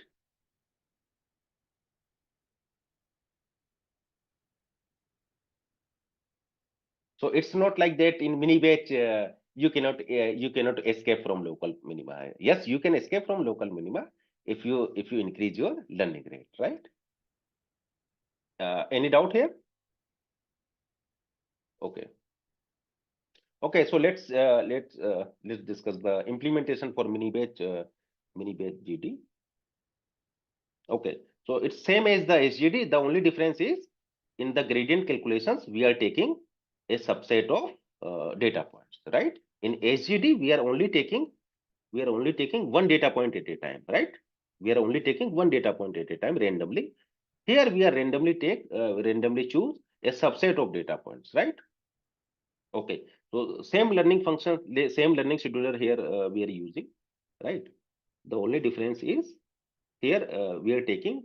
So let's say yes, let's say we are having m number of data points. So first we will create m uh, m random indices, right? Okay.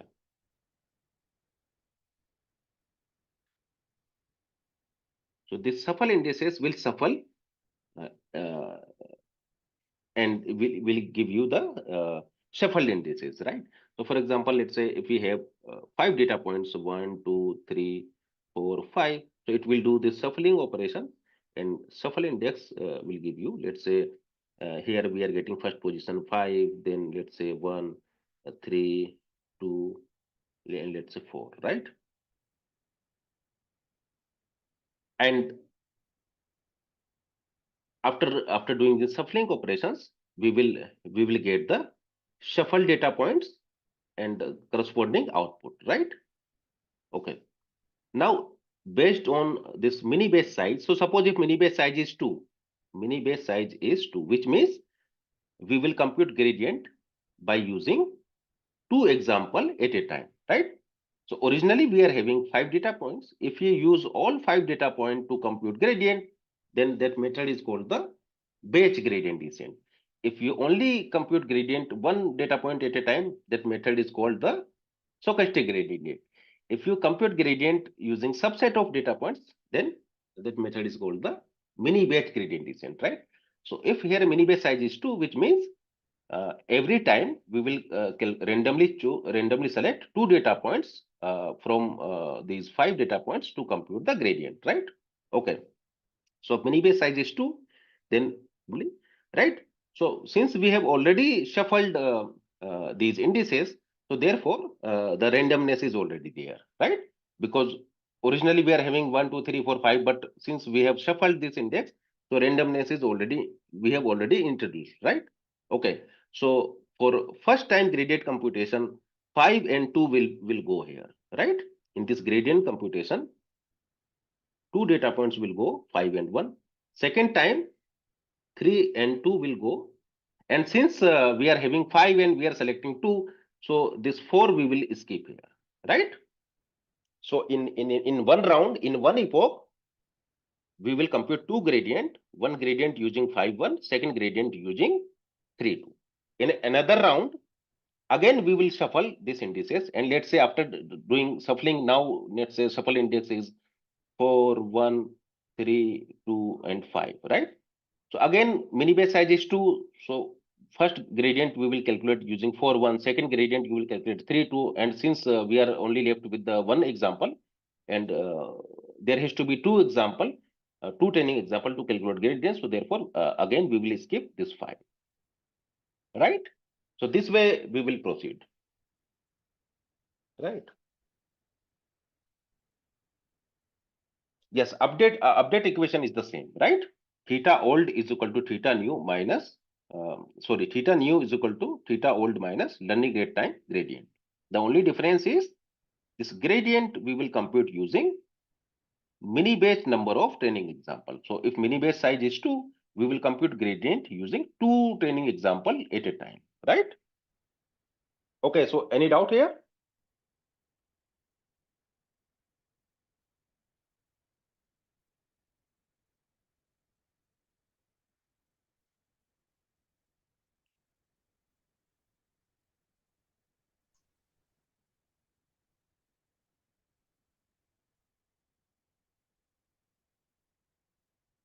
Okay, so after iterating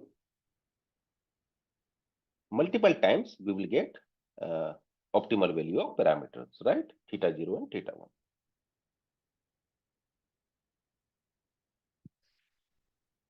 Okay, so now let's visually discuss all these three algorithms in one place.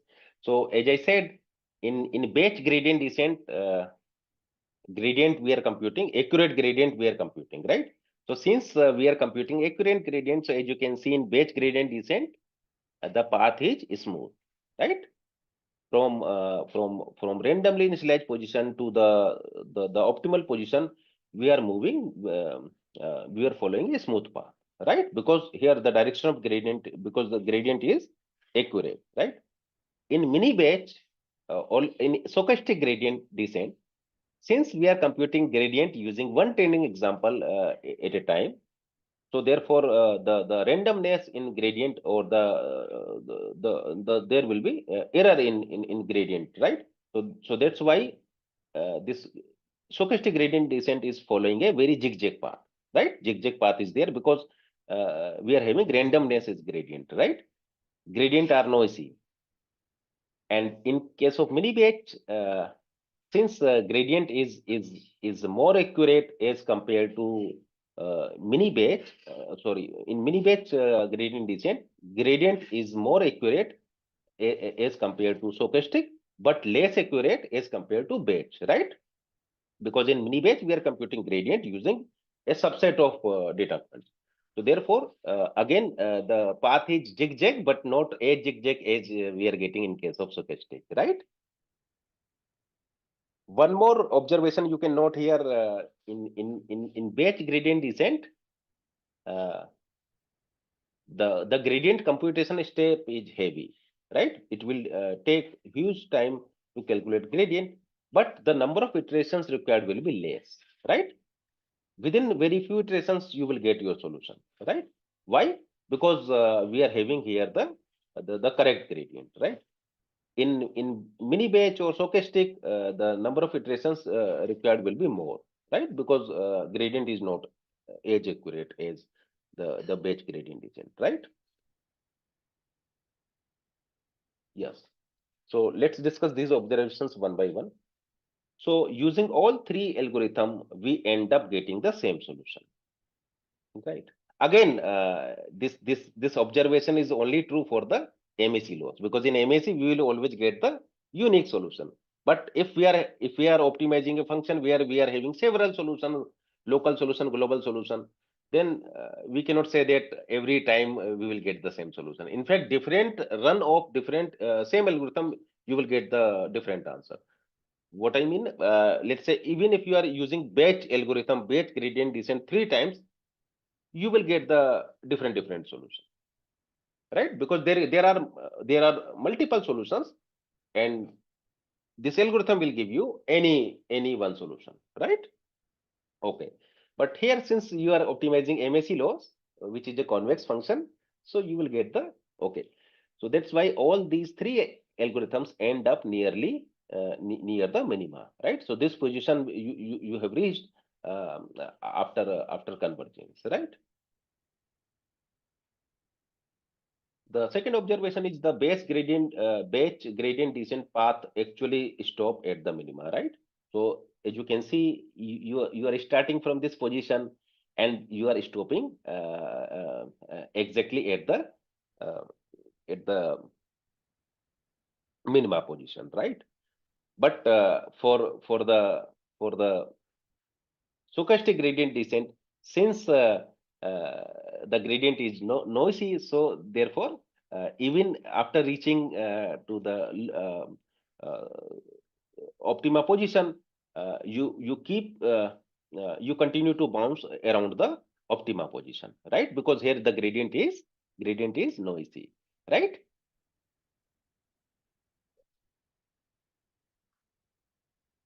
Yes.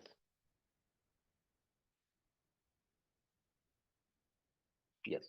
So both stochastic gradient descent, mini batch gradient descent continue to walk around, and the reason is since here gradient is noisy, gradient is not as accurate as the batch gradient descent, so that's why even after reaching the optima position, these two will continue to walk around the optima position, right? Yes. Batch gradient descent takes a lot of time in each step. Why it will take lot of time? Because here this computation of gradient is heavy, right? We are computing GT using all training examples, so that's why batch gradient takes a lot of time to take each steps, right?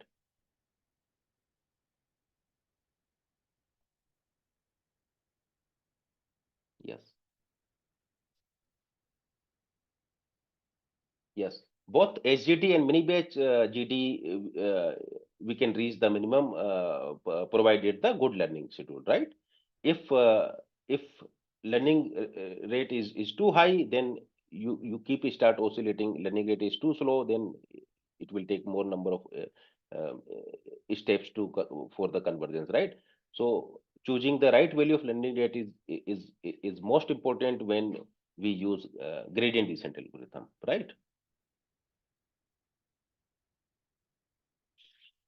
Yes, and after training in the final model, uh, we will get the same solution, right? All these three algorithm end up with very similar model, with very similar model, right? Because all these three gradient descent, stochastic, mini batch, and uh, batch gradient descent, finally you are getting the nearly same value of unknown parameters theta 0, theta 1, nearly same value of theta 0, theta 1 we are getting after convergence, right?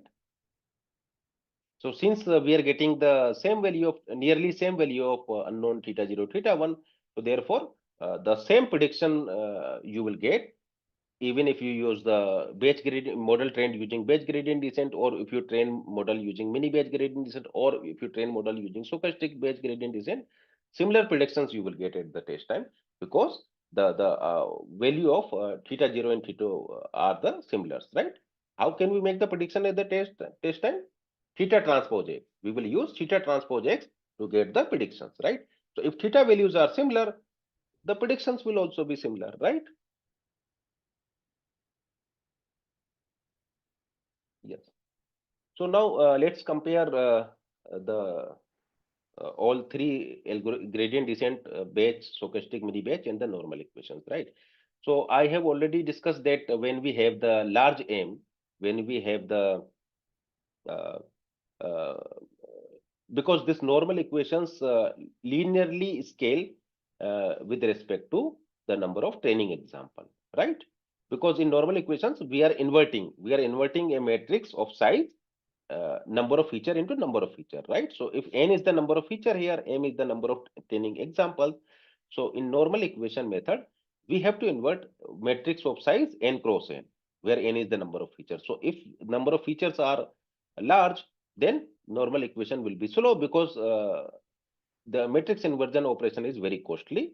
So if number of feature is large, then normal equation will be slow, right? And since normal equation method linearly scale with respect to the number of training example, so it will be fast here, right? So if we are dealing with the large number of examples, if we are having millions of data points in our data set, right? So if we are having a huge number of data points in our a large number of data points in our data set, then for that we will use normal equation method, or we can use SGD or mini batch GT, right? But we will not use base GT, because in base GT, we will compute gradient using all examples, and since the number of examples we are having large number of training examples, so base GT will be slow, right? Out of core support means can we execute these algorithm without loading all training points in memory, right?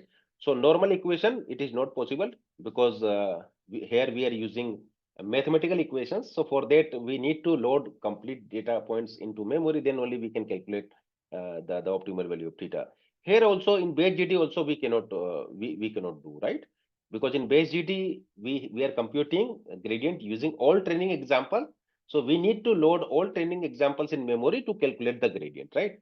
But in stochastic GD or mini batch GD, we are calculating gradient using a subset of example. So only that particular subset we need in the memory to calculate the gradient.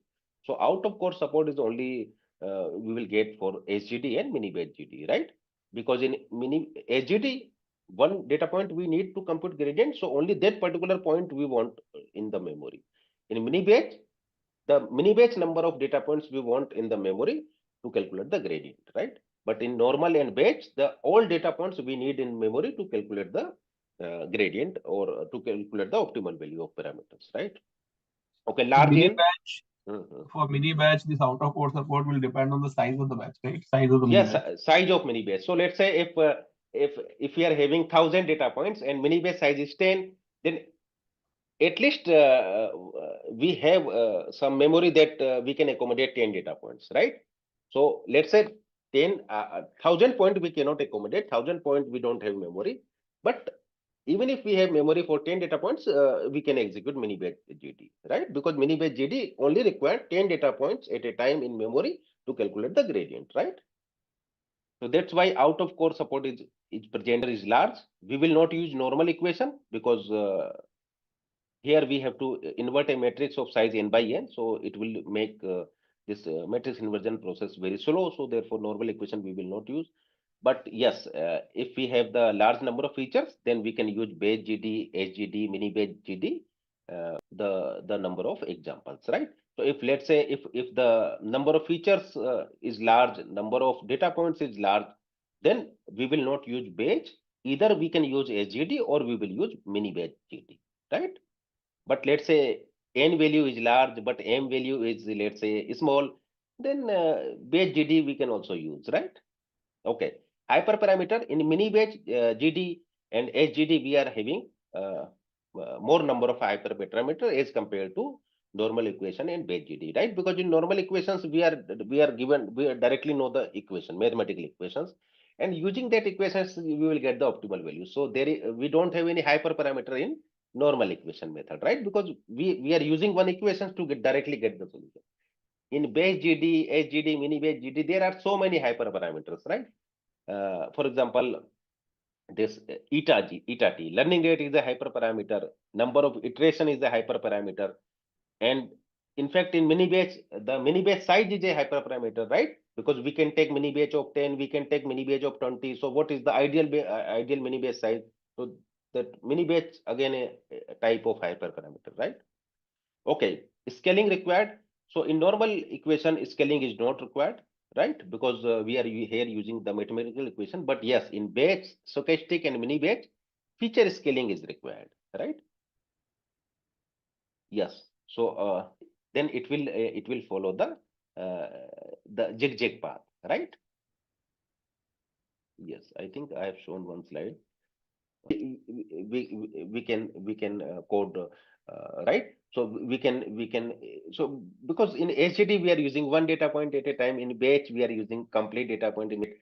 So HDD support is there in scikit-learn, but we don't have any support for so scikit-learn doesn't provide any support for batch GD and mini batch GD, right? But I already shared IPython Jupyter notebook file, so you can use this code to get the. But we have several other methods also to solve linear regression. So it's not like that these are the only method to solve linear regression. There are some more methods that we will discuss later, right? Okay. Yeah. So Pravendra, Mhm. one request. I don't know if everyone will agree, but if we can kind of reschedule it to next week, because today only we have finished this linear regression, right? Mhm. Is it Okay, possible? okay. Yeah, Would I really agree. appreciate. Mhm. I also Yeah, agree. that will give some time for us to go through mostly the gradient descent part. Yes, yes, yes. So next week should be fine, and then we can continue with the same schedule which we already have. Okay, okay, okay. So I will ask Gajen to reschedule that, you reschedule your quiz, right? Okay, sure. Thank you very much. Thank you so much. Thank you. So up to this, the linear regression will be part of next week quiz now. Yes, because tomorrow All I the will four cover. methods, Yes, yes, all the four methods, right? yes. But tomorrow session I will cover polynomial, because in polynomial is nothing new here, right? So in polynomial we will only add polynomial features to get the